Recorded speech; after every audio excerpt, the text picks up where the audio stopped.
বাসায় পড়ে থাকা সামান্য কিছু উপকরণ দিয়েই কিন্তু ফ্রাইড রাইস তৈরি করা যায়। তো আজকে আমি একদম অল্প কিছু উপকরণ দিয়ে ফ্রাইড রাইস তৈরি করে দেখাবো। তো এখানে নিয়েছি হচ্ছে গাজর আর হচ্ছে লুইবা, অনেকে বরবটি বলো, আর হচ্ছে একটা ডিম, কারণ আমি অল্প করে বানাবো।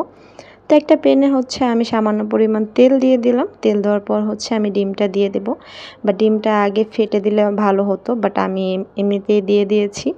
তো তারপরে একটু লবণ দিয়ে হচ্ছে এটাকে ভালো করে একটু হালকা ভেজে নিব। নেওয়ার পরে হচ্ছে কেটে রাখা লুইবা আর হচ্ছে গাজরটা দিয়ে দিব। গাজরটা তোমরা কিন্তু গোল গোল করেও কাটতে পারো, এভাবে লম্বা করেও কাটতে পারো। তারপরে হচ্ছে কিন্তু আমি রাইসটা আগে থেকে রান্না করে কিছুক্ষণ নর্মাল ফ্রিজে রেখে দিয়েছিলাম, কারণ নর্মাল ফ্রিজে রাখলে কিন্তু ভাতটা অনেক ঝরঝরা হয় আর হচ্ছে দলা পেকে যায় না। তো এখানে আমি হচ্ছে সামান্য পরিমাণে একটু সয়া সস ব্যবহার করছি। অনেকেই অনেক ধরনের মশলা ইউজ করে, বাট আমি কিন্তু সামান্য উপকরণ দিয়েই আজকে হচ্ছে ফ্রাইড রাইসটা তৈরি করে দেখালাম।